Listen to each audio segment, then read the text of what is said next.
வணக்கம் மக்களே, இந்த வீடியோவில் என்ன பார்க்க போகிறோன்னா, உரிமை தொகை ரூபாய் 1000 பெறுபவர்களுக்கு மகிழ்ச்சி தகவல்.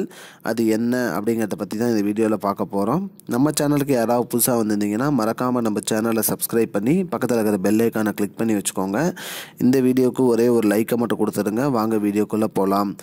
மகளிர் உரிமை தொகை கடந்த ஆண்டு செப்டம்பர் மாதம் 15ஆம் தேதி தொடங்கி வைக்கப்பட்டது. தொடங்கி வைக்கப்பட்ட 15ஆம் தேதி முதல் இன்று வரை தகுதி வாய்ந்த அனைத்து பெண்களுக்குமே மாதம் ரூபாய் 1000 அவர்களுடைய வங்கி கணக்கு வந்து விடுகிறது.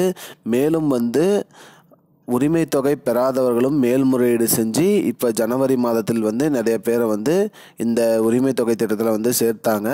அது மட்டும் அல்லாமல் உரிமை தொகைக்கு அப்ளை பண்ணுவதும் நடந்து கொண்டு தான் இருக்குது. தகுதி உள்ள அனைத்து பெண்களுமே யாரோட பேருமே அதில் மிஸ் ஆகிடக்கூடாதுங்கிறதுக்காக மாதம் குறைதீர் முகாம் நடந்து அவர்களுடைய பெயர்கள் சேர்ப்பதற்காக முகாமும் நடந்துட்டு வருது.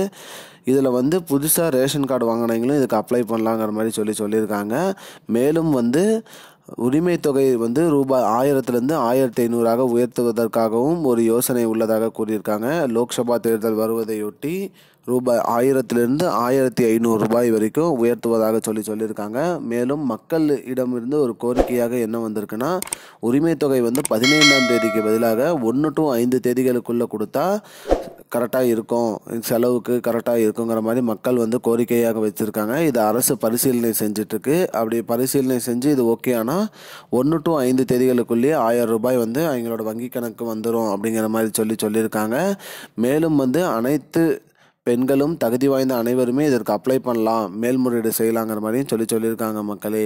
இதுதான் மக்களே இப்போதைக்கு முக்கியமான பயனுள்ள தகவல். இது போன்ற பயனுள்ள தகவலை தெரிஞ்சுக்கொள்ள நம்முடைய சேனலை மறக்காமல் சப்ஸ்கிரைப் பண்ணுங்கள். நன்றி.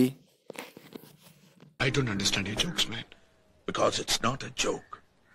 முன்ன பின்ன தெரியாத ஒரு பையனுக்காக விடுற அந்த மனசு இருக்க, அதான் கடவுள்.